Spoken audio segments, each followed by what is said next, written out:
Praise Lord. ദൈവത്തിന് മഹത്വം ഉണ്ടായിരിക്കട്ടെ. അനുഗ്രഹിക്കപ്പെട്ട പ്രഭാതത്തിൽ എല്ലാവർക്കും എൻ്റെ സ്നേഹവന്ദനം. ഉഷകാലം നാം എഴുന്നേൽക്കുക, പരനേശുവെ സ്തുതിപ്പാൻ. ഉഷകാലമെന്താനന്ദം, നമ്മൾ പ്രിയനോടടുത്തിടുകിൽ. ഇതുപോലൊരു പ്രഭാതം നമുക്കടുത്തിടുന്നു മനമേ. ഇതുപോലൊരു പ്രഭാതം നമുക്കടുത്തിടുന്നു മനമേ. എന്താനന്ദം, നമ്മൾ പ്രിയന ശോഭസൂര്യനായി വരും. എന്താനന്ദം, നമ്മൾ പ്രിയന ശോഭസൂര്യനായി വരും. നന്ദിയാലുള്ളം തുടിച്ചിടുന്നു തള്ളയാ യേശു കാരുണ്യം. നന്ദിയാലുള്ളം തുടിച്ചിടുന്നു തള്ളയാ യേശു കാരുണ്യം. ഓരോന്നോരോന്നായി ധ്യാനിപ്പാനിതു നല്ല സന്ദർഭമാകുന്നു. ഇന്നലെ ഭൂവിൽ പാർത്തിടുന്നവർ എത്ര പേർ ലോകം വിട്ടുപോ. ഇന്നലെ ഭൂവിൽ പാർത്തിടുന്നവർ എത്ര പേർ ലോകം വിട്ടുപോ. എന്നാലോ നമുക്കൊരു നാൾ കൂടെ പ്രിയനെ പാടി സ്തുതിക്കാം. നഗ്നനായി ഞാൻ ലോകത്തിൽ വന്നു, നഗ്നനായി തന്നെ പോകുമേ. നഗ്നനായി ഞാൻ ലോകത്തിൽ വന്നു, നഗ്നനായി തന്നെ പോകുമേ.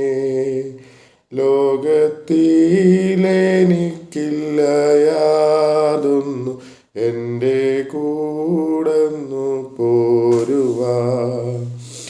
ആയൻ പ്രിയന്റെ പ്രേമത്തെ ഓർത്തിട്ടാനന്ദം, പരമാനന്ദം. ആയൻ പ്രിയന്റെ പ്രേമത്തെ ഓർത്തിട്ടാനന്ദം, പരമാനന്ദം. ആയൻ പ്രിയനും പുതുവാനവു ദാനം ചെയ്യുകിലാനന്ദം. മാരുവിൽ നിന്നു പ്രിയൻ ചാരി വരുന്നോളിവളാരുപോ. മാരുവിൽ നിന്ന് പ്രിയൻ ചാരി വരുന്നോളിവളാരുപോ. വാനത്തിൽ കൂടെ പോകുന്നേ ഞാനും സുന്ദരത്തിൽ ചെല്ലുവാൻ. കൊടുങ്കാറ്റുണ്ടി വാനദേശത്ത്, പ്രിയനേ എന്നെ വിടല്ലേ. കൊടുങ്കാറ്റുണ്ട് വാനദേശത്ത്, പ്രിയനേ എന്നെ വിടല്ലേ. കൊതിയോടു ഞാൻ വരുന്നേ, എൻ്റെ സങ്കടമങ്ങു തീർക്കണേ. കൊതിയോടു ഞാൻ വരുന്നേ, എൻ്റെ സങ്കടമങ്ങു തീർക്കണേ. നമുക്ക് അല്പനിമിഷം ഒരു വചനത്തെ ധ്യാനിക്കാം. സങ്കീർത്തനം 91 സങ്കീർത്തനം.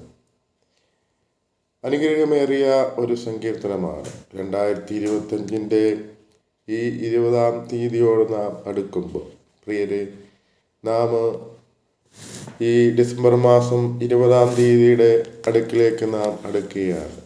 ഒരു വർഷം വളരെ വേഗത്തിലാണ് തീരുവാനടിയായി തീർന്നിരിക്കുന്നത്.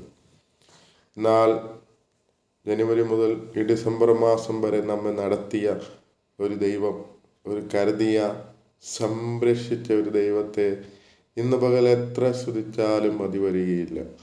ഒരുപക്ഷെ നിങ്ങൾ ഈ വചനം കേട്ടുകൊണ്ടിരിക്കുന്നത് വാഹനം ഓടിക്കുമ്പോഴായിരിക്കാം, കിടക്കയിൽ കിടന്നായിരിക്കാം, യാത്ര ചെയ്യുമ്പോഴായിരിക്കാം, ജോലി ചെയ്യുമ്പോഴായിരിക്കാം. എന്നാൽ പ്രിയരെ, നിങ്ങളെ അനുഗ്രഹിക്കുന്ന ഒരു ദൈവമുണ്ട്. നിങ്ങളെ എല്ലാ മേഖലയിലും ഈ കഴിഞ്ഞൊരു വർഷം മുഴുവനും, ഈ വർഷം തീരാൻ പോവുകയാണ്, ഈ ഒരു വർഷം മുഴുവനും നമ്മെ അനുഗ്രഹിച്ച ഒരു ദൈവമുണ്ട്. നിന്ദിച്ചവരുടെ മുമ്പിൽ മാനിച്ച് നമ്മെ ഉയർത്തുന്ന ദൈവമാണ്. മനുഷ്യൻ്റെ ഇഷ്ടങ്ങൾക്ക് അതീതമായി പ്രവർത്തിക്കുന്ന ഒരു ദൈവ സ്നേഹം ഇന്ന് പകലിലും രുചിച്ചറിയുവാൻ കേട്ടുകൊണ്ടിരിക്കുമ്പോൾ ഭാരപ്പെടുത്തുന്ന, നിരാശപ്പെടുത്തുന്ന, ദുഃഖിപ്പിക്കുന്ന ഏത് വിഷയങ്ങളായിക്കൊള്ളട്ടെ, അതിൻ്റെ നടുവിൽ നമ്മെ വഴി നടത്തുന്ന ഒരു ദൈവത്തെയാണ് നാം സേവിക്കുന്നത്. സങ്കീർത്തനം 91-ാം സങ്കീർത്തനം അതിൻ്റെ 10-ാം വാക്യം പറയുന്നു, ഒരു അനർത്ഥവും നിനക്ക് ഭവിക്കുകയില്ല, ഒരു ബാധയും നിന്റെ കൂടാരത്തിന് അടുക്കുകയില്ല. പ്രിയരെ, നീ അകത്തു പോകുമ്പോഴും പുറത്തു വരുമ്പോഴും ഈ യാത്ര ചെയ്യുമ്പോഴും ദൈവം നമ്മെ സംരക്ഷിക്കുന്ന ആ കരുതലോർക്കുമ്പോൾ എത്ര സ്തുതിച്ചാലും മതി വരികയില്ല. ഒരു അനർത്ഥവും നിനക്ക് ഭവിക്കുകയില്ല. പ്രിയരെ, നാം യാത്ര ചെയ്യുമ്പോൾ നമ്മുടെ മിടുക്ക് കൊണ്ടോ, നമ്മുടെ വാഹനം ഓടിക്കുമ്പോൾ നമ്മുടെ മിടുക്ക് കൊണ്ടോ കഴിവ് കൊണ്ടോ ഒന്നുമല്ല നാം ലക്ഷ്യത്തിലെത്തുന്നത്. ഹല്ലേലൂയ. ഒരു അനർത്ഥവും നിനക്ക് ഭവിക്കുകയില്ല, ഒരു ബാധയും നിന്റെ കൂടാരത്തിനടുക്കുകയില്ല. കഴിഞ്ഞൊരു 25-ന്റെ ജനുവരി മുതൽ ഡിസംബർ വരെ എടുത്താൽ നമുക്ക് വീഴ്ചകൾ, തട്ടൽ മുട്ടലൊക്കെ ഉണ്ടായിട്ടുണ്ടെങ്കിലും പ്രിയരെ, അനർത്ഥം വരാതെ നമ്മെ അനുഗ്രഹിച്ച ഒരു ദൈവം. നമ്മുടെ സമൂഹത്ത്, നാം പാർക്കുന്ന ദേശത്ത് അനർത്ഥം വഴി അനേകര് ലോകത്തിലേക്ക് നിന്ന് മാറ്റപ്പെട്ടു പോയപ്പോൾ, ഈ പ്രഭാതത്തിൽ പ്രഭാതം കാണാൻ കഴിയാതെ അനേകര് ലോകത്തിൽ നിന്ന് മാറ്റപ്പെട്ടു പോയപ്പോൾ, നമ്മെ അനർത്ഥം വഴിയായി നമ്മെ മാറ്റിക്കളയാത്തൊരു ദൈവത്തെ എത്ര സ്തുതിച്ചാലും മതി വരികയില്ല. നിന്റെ ഭവനത്തിൽ ഒരു ബാധയും നിന്റെ കൂടാരത്തിനടുക്കുകയില്ല. 2025-ന്റെ ആരംഭം മുതൽ അവസാനം വരെ ബാധയും വരാതെ നമ്മെ സംരക്ഷിച്ച ദൈവത്തെ ഇന്ന് പകൽ എത്ര സ്തുതിച്ചാലും മതി വരികയില്ല. നമ്മുടെ മിടുക്ക് കൊണ്ടോ കഴിവ് കൊണ്ടോ ബുദ്ധിക്കതീതമായി പ്രവർത്തിക്കുന്ന ഒരു ദൈവത്തെയാണ് നാം സേവിക്കുന്നത്. ഇന്ന് പകൽ ആ ദൈവം പറയുകയാണ്, ഒരനർത്ഥവും നിനക്ക് ഭവിക്കുകയില്ല, ഒരു ബാധയും നിന്റെ കൂടാരത്തിനടുക്കുകയില്ല. പ്രിയരെ, ജോലി ചെയ്യുന്ന മേഖലയിൽ ഹല്ലേലൂയ ഭാവി സംബന്ധമായ വിഷയങ്ങളുടെ നടുവിൽ, കുഞ്ഞുങ്ങളുടെ വിഷയങ്ങളുടെ നടുവിൽ, വിദ്യാഭ്യാസപരമായി തകർന്ന അവസ്ഥയിൽ ആത്മഹത്യയുടെ വക്കിൽ ചിന്തിച്ചു കൊണ്ടിരിക്കുന്ന, സാമ്പത്തിക കടഭാരം നിമിത്തം അടുത്ത നിമിഷം ജപ്തിയാണെന്ന് ചിന്തിക്കുന്ന, ഇനി എങ്ങനെ മുന്നോട്ടെങ്ങനെ എന്ന് ചിന്തിക്കുന്ന ആരെങ്കിലും ഉണ്ടെങ്കിൽ എന്നെ വിടുവിച്ച ദൈവം നിങ്ങളെ ഈ വചനം കേട്ടുകൊണ്ടിരിക്കുമ്പോൾ നിങ്ങളുടെ ഭവനത്തിൽ, ഹൃദയത്തിലേക്ക് വന്ന് നിങ്ങളെ ആശ്വസിപ്പിക്കുന്ന ഒരു ദൈവമുണ്ട്. ആ ദൈവസനിയിലേക്ക് ഏൽപ്പിച്ചു കൊടുക്കുക. പരിശുദ്ധനായ ദൈവമേ, സ്വർഗ്ഗീയ നല്ല പിതാവേ, എൻ്റെ ഈ വചനം കേട്ടുകൊണ്ടിരിക്കുമ്പോൾ കേൾക്കുന്ന എല്ലാവരെയും അനുഗ്രഹിക്കണം. പിതാവിൻ്റെയും പുത്രൻ്റെയും പരിശുദ്ധാത്മാവിൻ്റെയും നാമത്തിൽ ഒരു അനർത്ഥവും നിനക്ക് ഭവിക്കുകയില്ല, ഒരു ബാധയും നിന്റെ കൂടാരത്തോടടുക്കയില്ല എന്ന വചനം ചൊല്ലി പിതാവിൻ്റെയും പുത്രൻ്റെയും പരിശുദ്ധാത്മാവിൻ്റെ നാമത്തിൽ ഈ പ്രഭാതത്തിൽ അനുഗ്രഹിച്ച് പ്രാർത്ഥിക്കുന്നു. യേശുവിൻ നാമത്തിൽ തന്നെ ആമേൻ. God bless you all.